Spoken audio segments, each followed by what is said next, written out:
dekorasi paras anu tinggal 2 dinten deui. Nah, ayeuna urang cek gitu nya, urang cek naon wae anu tos di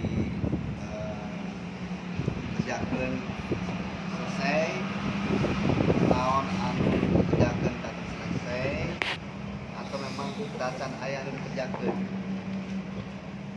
Nah, salah satuna persiapan nu kangge di gedung seperti backdrop itu rencana hari besok reklaman di rumah itu udah selesai.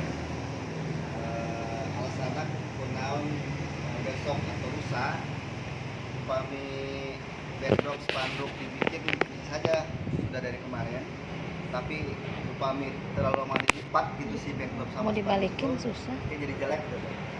Jadi lipat-lipat. ambilnya potoknya nih. Nah terus selain backdrop nu kangge di panggung